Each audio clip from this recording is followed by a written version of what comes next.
Good morning, everyone. My name is Cassandra Harris, and I would like to welcome you to our PPP update. We have discovered throughout the PPP process of round one that communication is so critical. If you are familiar with round one, you will recall that information was hard to understand or even changing hour by hour. With round two opening up, we decided to take the approach of sharing what we know. Today, you are going to hear from key members of our SBA lending team, Jessie, Hughey, and Kaci, Hart. They have put together some questions that we believe will help give you a better working knowledge as we navigate through round two.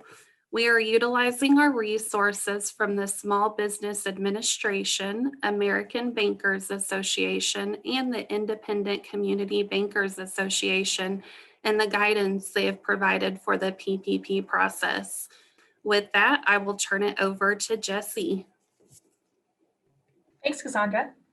So kind of today, first off, I'm going to start on a background of how we really got started on this. So first off, the original CARES Act was signed into law on March 27th of 2020, and the bill set the stage for all the programs that we are actually going to cover today.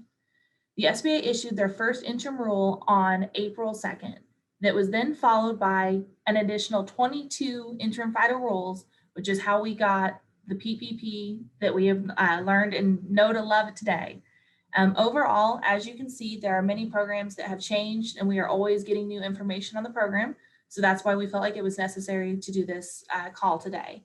On August 8th of 2020, the first PPP round was concluded, but on December 27th, the president signed the Economic Aid Act into law, which the EAA authorizes the SBA to reopen the PPP program for borrowers that did not obtain the first round and are interested in round two with specific qualifications.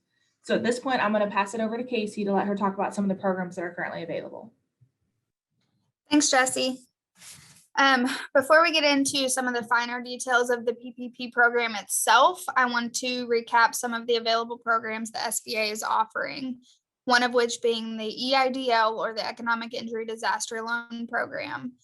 In this program, they have both the grant and the loan. The grant itself is capped at $10,000. It does not require payment or application for forgiveness, and the application is directly on SBA's website, which is sba.gov.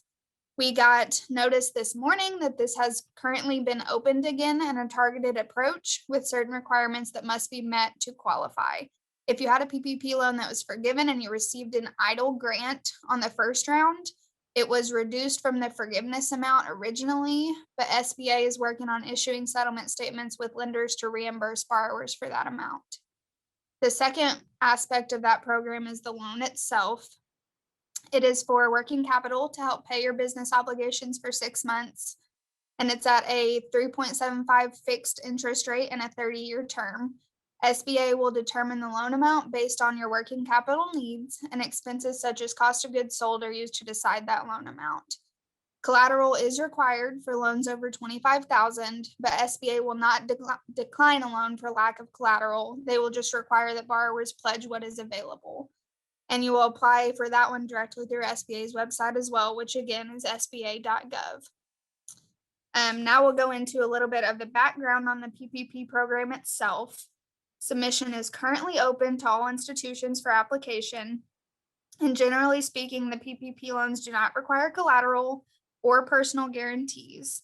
It's at an interest rate of 1% for 5 years and is potentially forgivable. No payments are required on these loans for 10 months following the cover period. And now I'll hand it back over to Jessie so she can go through some of the eligibility requirements and the loan amount calculation. Thank you, Kaci.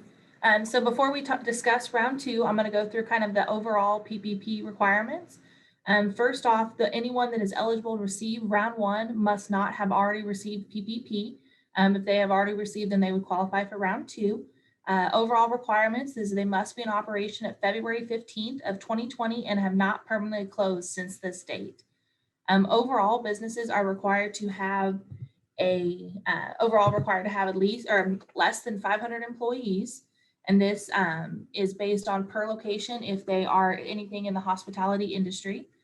Borrowers are able to qualify for 2.5 times average monthly payroll And that could be on the borrower's choice of 3 separate options, which is either your payroll expense for 2019, your payroll expense for 2020, or the 12-month rolling payroll period. This is typically used for seasonal businesses. As of right now, it's only about a month difference than what we'd be looking at for annual 2020, but it still can make a big difference for some businesses. When farmers use their PPP, they are actually able to use line 9, which is their gross income, instead of on a Schedule C, borrowers are required to use their line 31, which is net income. As a reminder, all of these wages are capped at $100,000 per employee. So on a farmer, especially if they have more than $100,000 in line 9, they would only qualify for that $100,000 divided by 12, multiplied it by 2.5%. You are also allowed for forgiveness to include additional expenses overall. And this would be, you can use your payroll, rent, mortgage interest, utilities, operational expenditures, which would be anything that you are required to purchase to meet the changing environment, supplier cost, or protective equipment for your business, or for your employees. Overall, we do need your payroll statement showing that you were in business of 2/15 of 20. We either need the 2019, the 2020, or the last 12 months of a payroll summary, or that if you are an individual that files on either a Schedule C or a Schedule F, we do need that completed tax form. If you were in business as of February 15th of 2020, but you do not have a 2019 tax return, you are required to have your Schedule F or Schedule C completed before we are able to proceed with this application. And then we are able to take applications until March 31st, which is when the program currently closes. Kind of overall, some of the key things that we do want to note that have changed since the last round of PPP is that the farmers and ranchers, this line has been huge for our small businesses and our local ranchers and local farmers. Because initially in round 1, they were required to use the line 31, which most farmers were not able to qualify for PPP. Now that the new program has been relaunched, they can either use 2019 or 2020 payroll, which has been a huge perk to our businesses as they can decide which one they prefer to use and what is a better fit for their operation. And another opportunity is, again, Schedule C borrowers that they're able to qualify for income for themselves personally, that would help cover some of that missing income because of COVID. At this point, I'm going to pass it over to Kaci to discuss the qualifications of round 2. Thanks, Jess. So for the most part, the PPP second draw program mirrors most of what was in the first draw program, but there are some changes and requirements. You must certify that you've used the full amount of PPP funds from the first draw on authorized uses on or before the expected date of which the second draw PPP loan is expected to be dispersed. The loan amount is now capped at $2 million versus $10 million in the first draw program. Employees, like Jessie said, are capped at 300 versus 500 previously, unless you are in that 72 NAICS code, which in that case, each location can have no more than 300 employees. You must demonstrate at least a 25% reduction in gross receipts between comparable quarters or annually in 2019 and 2020. If you weren't in operation in 2019, but you were as of February 15th of 2020, you can use Q1 of 2020 as your 2019 basis for comparison on that revenue reduction requirement. In round 1, it was the loan amount calculation was based off of 2.5 times your payroll for all borrowers. But this round, it's actually 3.5 times payroll for certain NAICS code, which is most of our restaurant and hospitality industries. The borrowers can still select a covered period anywhere between 8 and 24 weeks. And like Jessie said, applications will be taken until March 31st of 2021. And on the revenue reduction requirements, round 1 PPP funds will not be included in income for 2020. So next I want to walk through kind of our internal process for applying. We are using a program called SageWorks, which is an online application process. If you are requesting a first draw or did not receive the first draw through the Bank of Missouri, the lender will send you a link to start the application in SageWorks from scratch. If you did receive your first draw through Bank of Missouri, then the lender will send a link to the application, and some of those fields will already be auto-populated from what we have in our system from round 1. This time we won't immediately receive an approval from SBA or a loan number like we did in round 1. It can now take up to 5 days, but we've gotten some back in closer to 2 days. Some of the required documentation on round 2 is a payroll statement that includes the pay period of February 15th of 2020 or evidence that the business was in operation. Chosen period tax forms, which is either 2019 or 2020, whichever the borrower chooses, financial records, bank statements, or third-party payroll processor records. Form 941s for either 2019 or 2020, state quarterly wage unemployment tax reporting forms, and then evidence of employee group retirement benefits, employee group health, life, disability, vision, and dental insurance contributions, as those can be included on the payroll calculation amounts. If the borrower is self-employed, then we will need the Schedule C for the chosen year, whether that's 2019 or 2020. Farmers will need the Schedule F, and partnerships will need the K1, again, for either 2019 or 2020, whichever the borrower chooses to use. So now I'll turn it back over to Jessie, and she'll go through some of the forgiveness terms and some other programs that SBA is looking at. Thank you, Kaci. So many of our borrowers have already qualified for round 1 and have already been processing for forgiveness. Forgiveness terms are the same for both round 1 and round 2. Overall, employee and compensation levels must be maintained, and loan proceeds must be spent on eligible expenses. Again, this includes your payroll, mortgage interest, rent, utilities, or the other preventive equipment that I mentioned previously. Overall, at least 60% of your payroll must be used, or of your proceeds must be used on payroll to qualify for forgiveness.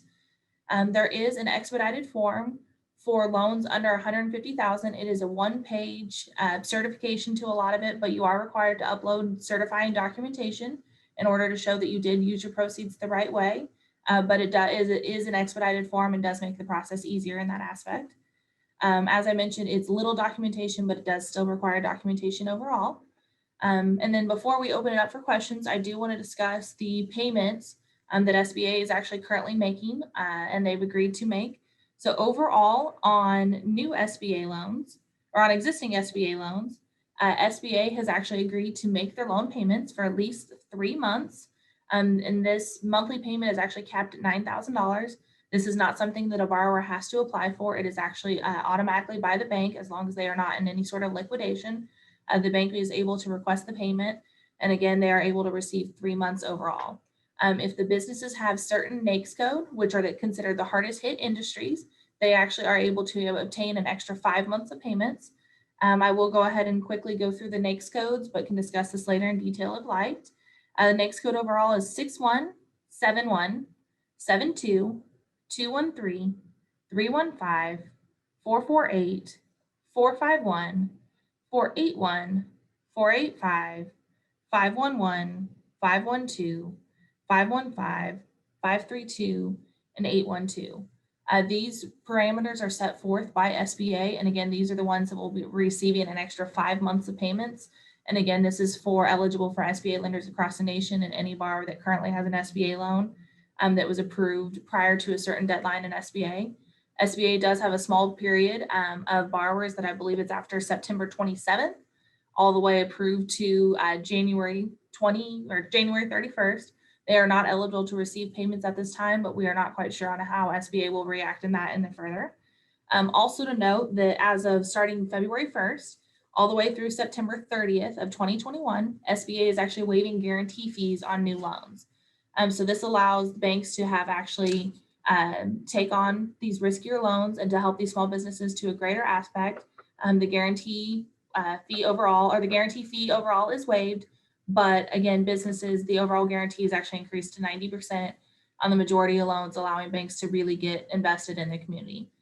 So as of this time, I'm going to pass it over to Tim and Cassandra, and we're going to start going through some questions. And again, as you think of them, please add your questions to the chat. Yep. Well, Jessie, first of all, let's go through a couple of common questions that we have had come up through this round of PPP. First question is, if someone has a Schedule C and a Schedule F, can you combine both of those and get a higher loan amount? Thank you. So honestly, initially, we had believed that a business could qualify for both a Schedule C and a Schedule F and combine them both under the individual name as SBA had intended, but we actually received notice on Thursday afternoon from our SBA representative saying that this was actually not an eligible combination. And so it's been an interesting twist there, but it's something we want to make sure our borrowers do know that that information has been released. Okay, if a borrower is a Schedule C, how does the borrower apply for forgiveness? So overall, if a business is actually a Schedule C or a Schedule F, they should be able to actually just upload that tax form, whatever was used for calculation, to verify that that is what they have been, that is what the loan amount was calculated on. And since it goes to them personally, there's no additional verification that would be required. Okay, next one is, if a borrower had a first round PPP, are they required to get forgiveness on that first round PPP loan prior to applying for round 2? So overall, a business is not required to apply for their round 1 forgiveness.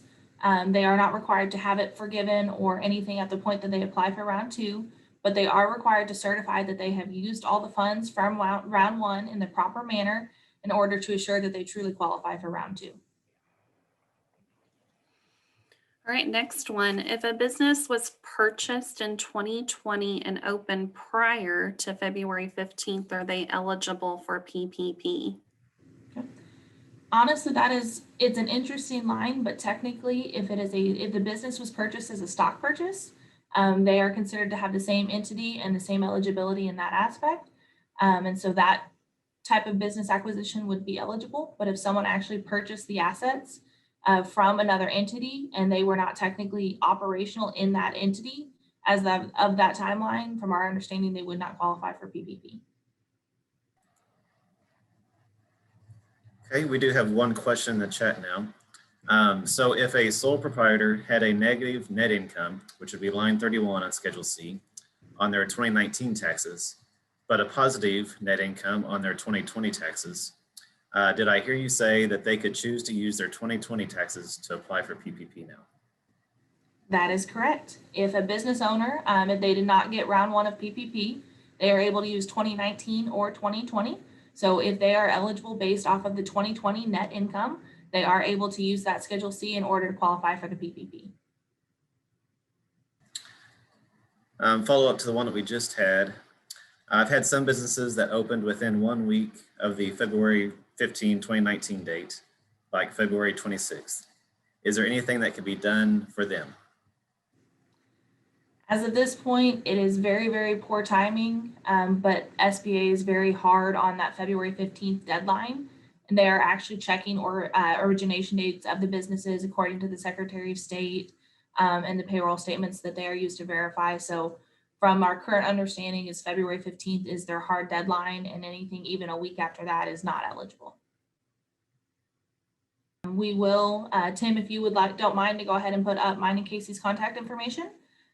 We are happy to answer questions if you guys have anything afterwards that you think about, any questions that you have, or any applications that you guys would like to process, or anything we can just do to help overall. We do ask that you please reach out to us. We are here and happy to help. And then I'll give it a minute or two and we'll see if we've got any additional questions that we'd like to answer. We do have an additional question that came in, circling back to Schedule E or Schedule C and Schedule F. I heard you say that 2 schedules cannot be combined. Since Schedule C and Schedule F would likely be 2 different businesses, can they file 2 separate applications? So it depends on, from what we currently understand, it depends on the structure of the business. So if it is a Schedule C and they have no employees, SBA has actually asked us to process it under their individual name and their individual tax ID number. If they are a Schedule C and they do have employees, then we are required to process it under the business name and the business tax ID number. So it depends on that structure, that if it is an individual with an individual tax ID number for both a Schedule C and a Schedule F, from the current guidance that we have, is those could not be combined. If it is a Schedule C with employees, since it would be processed under the business name, we have the opportunity to run that one under the business name and then the Schedule F under the individual names. We do have another question. Do we know how long round 2 will be open? So overall, the current deadline for both programs is March 31st of 2021. Unless funds do run out previously. At this point, there is not a prediction that funds will run out, as there are significantly less businesses that qualify for round 2. But there is that chance, and so we do urge borrowers to go ahead and, if they qualify for round 2, to go ahead and apply for round 2 to ensure that we can secure them the funds. And I guess a follow-up to that, is there any indication thus far how likely the funds will last? Is it expected to last until the deadline, which I guess you did kind of just answer that. So current prediction is yes. We have an additional question. Can you apply using your Schedule C if you haven't yet actually filed 2020 taxes?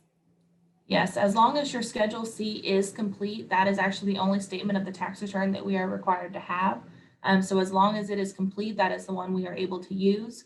But you do have to certify that that is the one you are going to file with the IRS and that it is your final copy to ensure that you're qualifying for PPP on the right amount for that you're going to pay the IRS the taxes on. Again, we appreciate everyone's time. We know that all of this is very, very busy right now and there's a lot going on. So we just want to be here and be the information that you guys are hoping to need. If at any point, again, if you have questions, please reach out to either Kaci or I. And again, we are here and happy to help. Overall, again, if you have businesses that want to apply, we do ask anyone that has a connection with one of our lenders that they reach out to their personal lender. And if they don't have a connection with one of our lenders, then we ask you just reach out to Kaci and I, and we are able to assist from there. But outside of that, I just want to thank you guys for taking this time on this dreary, icy morning and know that we appreciate you all.